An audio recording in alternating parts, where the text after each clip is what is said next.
喺酒店行出嚟呢，就有呢啲免費穿梭服務。發財巴唔單止坐咗會發財，仲可以直接又方便咁去到橫琴口岸。嚟到橫琴口岸準備過關，車程都唔使10分鐘啊，咁就到咗啦。呢個口岸呢，就方便旅客24小時通關嘅，仲有佢係合作檢查，一次放行，實行聯合一站式通關模式，提高通關嘅效率。一次放行就即係你過一次海關就搞掂晒。今日我哋嘅目的地就係上4樓食碗飯。冇錯，我哋而家就係上去4樓揾食。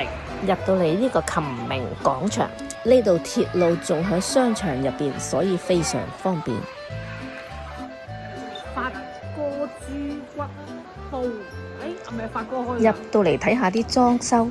如果大家有睇我之前嗰啲片呢，你就見到個天花板有霓虹燈嘅，咁似上次喺深水埗嗰個胡椒雞湯嘅。再望下牆邊，哇，有好多懷舊嘅戲喎，係咪好似上次石塘咀風味館私房菜嗰個裝修呢？上次嗰2間都好好食嘅，咁而家我就嚟試下佢係咪可以集合咗佢2間嘅精華，叫咗個新鮮胡椒雞煲。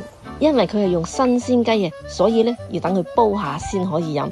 但係又想試佢嘅招牌豬骨煲噃，所以再叫豬骨。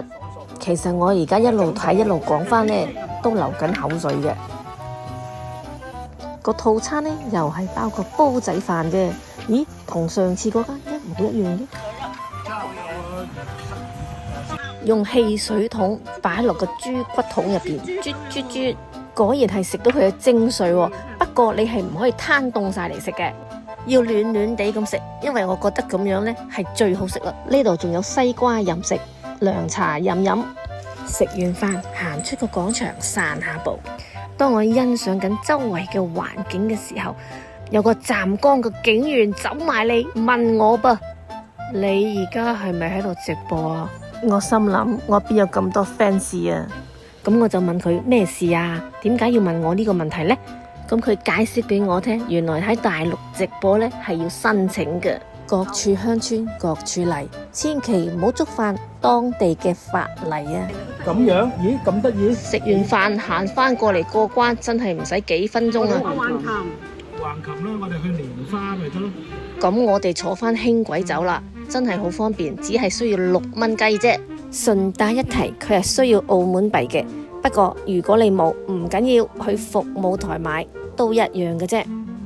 大家知唔知道澳門輕軌採用全自動列車控制系統，主要係透過營運控制中心，利用先進嘅監察系統、信號系統監察和調製整個輕軌系統嘅運作，無需司機及車務人員操作，即係無人駕駛咯。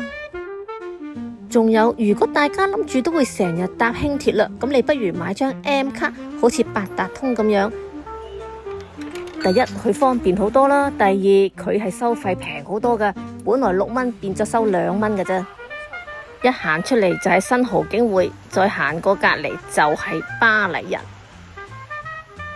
今日早唞啦，拜拜。